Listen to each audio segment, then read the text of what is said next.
Mickalene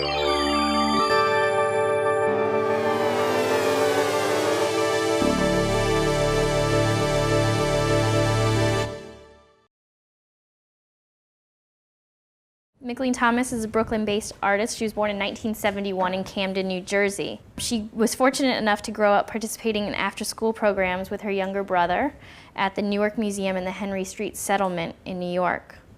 When she was 23 years old, she saw a small retrospective of Carrie Mae Weems' photographs at the Portland Art Museum. Thomas recalls, "It was one of the first times I'd seen contemporary work by an African-American woman. It made me aware of how you can use your experiences as a person and make art out of it." The artist revisited the exhibition at least a dozen times, and it was an instrumental experience in her decision to become a professional artist. She continues to be inspired by personal memory as well as the later years of the Black arts movement in the late 1970s. She also uses a host of art historical references as she reinterprets to create collage-inspired portraits and landscapes that challenge and expand our notion of beauty.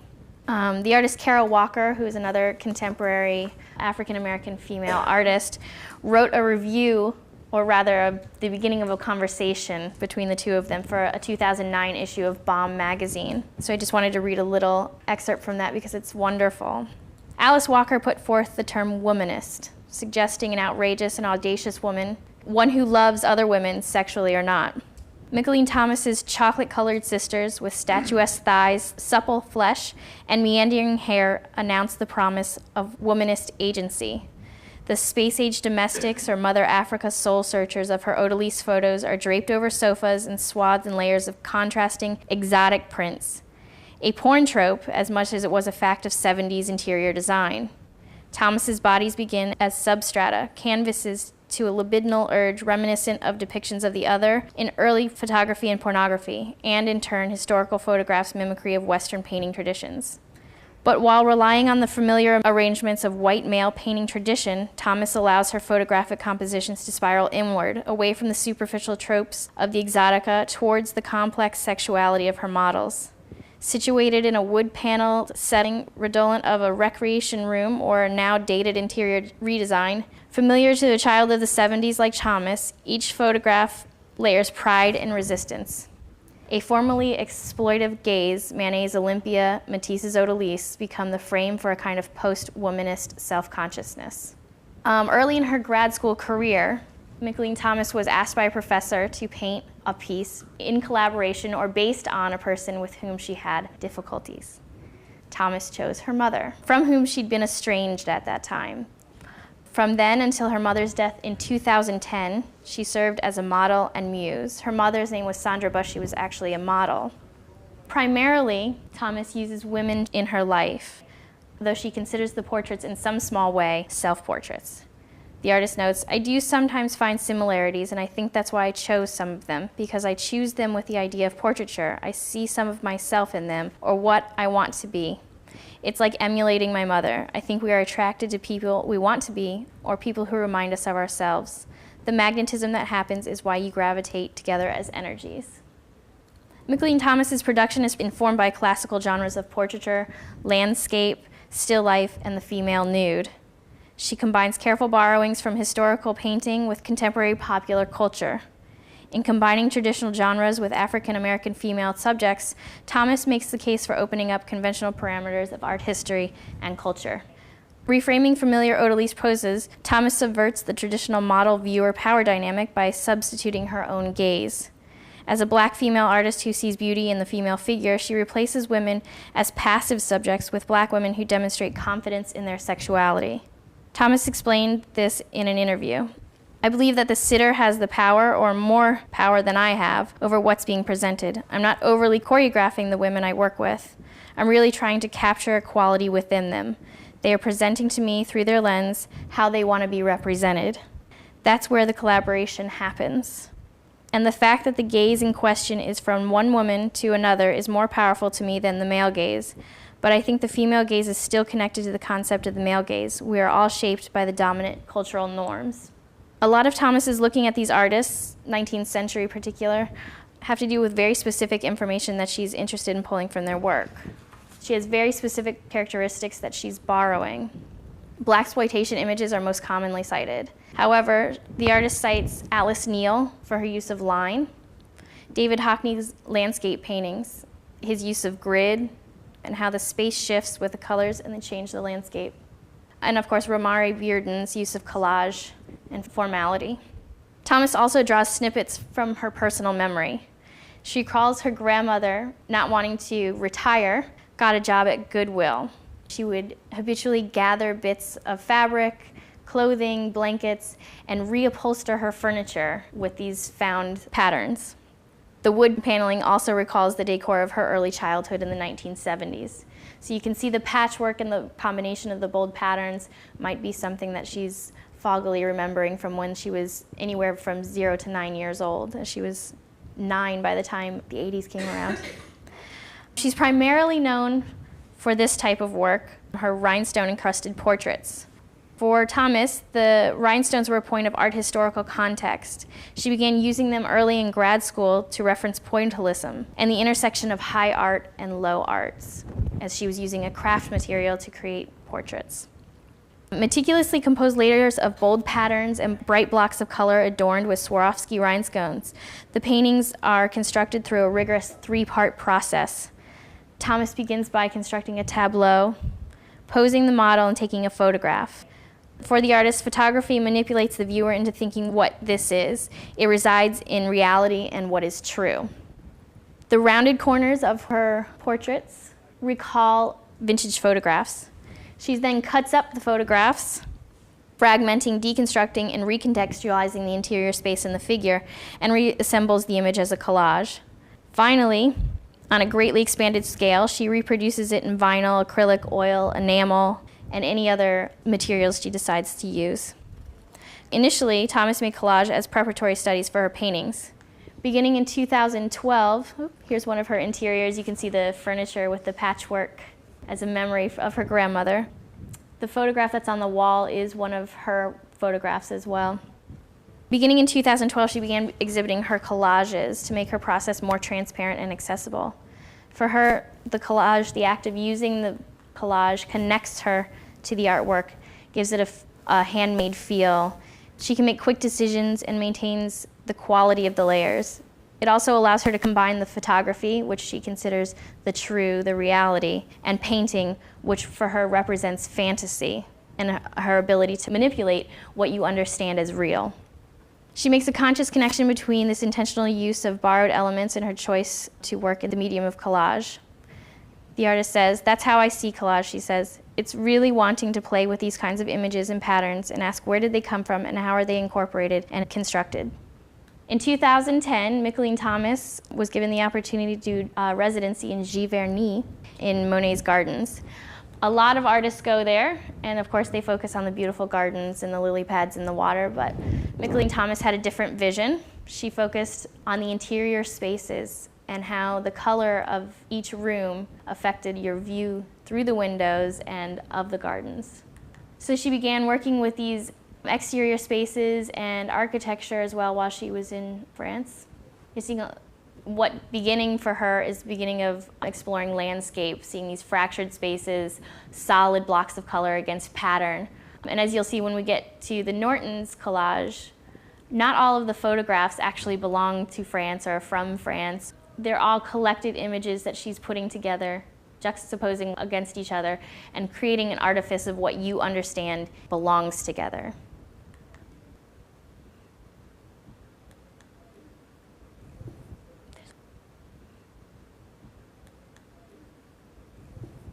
So she's creating these beautiful landscapes out of basically sewing multiple landscapes together, holding them together with the rhinestones and the colored block that are often oil stick painting in the rhinestone.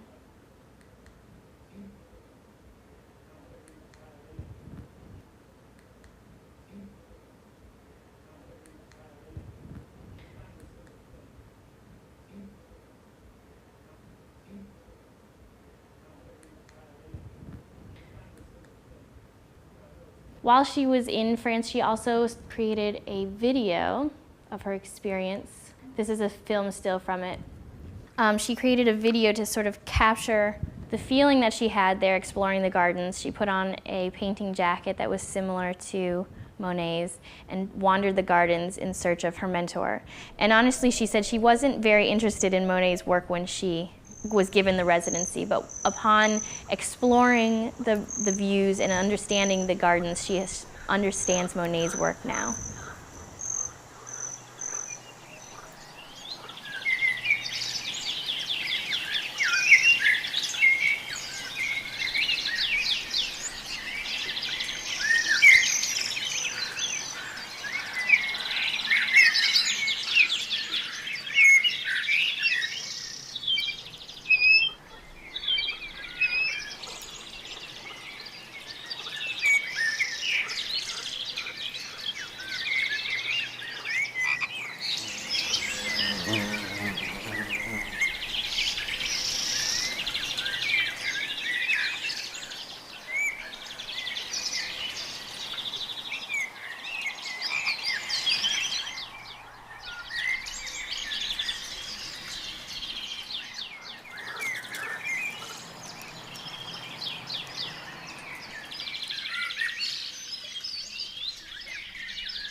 Okay, so she did her video at her windows and through the gardens in sort of an homage to David Hockney's landscapes, who had actually was there a month before she was there. Just missed him. So if you haven't seen it, this is the installation at the Norton Museum in our lobby. It's called Faux Real, which is an interesting play on words about what is real, what we consider to be real, what is not real, the idea of artifice, and her playing with that tension between photography and real material, what is truth and what is not. You can see the wood paneling. She's creating trees out of wood paneling. And she was talking about the idea that you're seeing a tree and your brain is understanding a tree, and then you have to recognize that this is fake wood paneling. And so then you have to understand what is real and what is not real. And like I said earlier, she's combining images she's calling images from all over the internet, from her own personal photography, from her memory. And even though this is reminiscent of Florida, it looks like Florida, it's in Florida. Some of the waves are from Costa Rica. I believe there's even lily pads from Giverny in there. She used big vinyl pieces that were printed with Mm-hmm. Can you tell us a little bit about that? Her studio gathered images from the internet, from her photography, and sent them to us where we had them printed here for her. And then the pieces were hand cut and collaged sort of intuitively once she got here. You know, once all the vinyl went up, then that's when she took a step back and figured out now how does she make it her own again. So it's very site specific. She hand painted in the camouflage, which you see on the right hand side, the orange pattern. She reacted to the space. The enormity of the space was a difficult thing. And then, of course, you have that big doorway right in the center, and it looks right out into the courtyard. So it's an interesting to see this fake landscape, and then you're seeing the real landscape in front of it. So wonderful. Is it done directly on the wall Mm-hmm. or on panels? No, it's done directly onto the wall. So when it comes down, that's it? That's it. It doesn't exist anymore after it comes down. Mickalene Thomas talks about wanting to expand her studio practice into philanthropy and funding film projects and other artists, sort of making a residency of her own. So it should be very exciting within the next 5 years to keep an eye on her.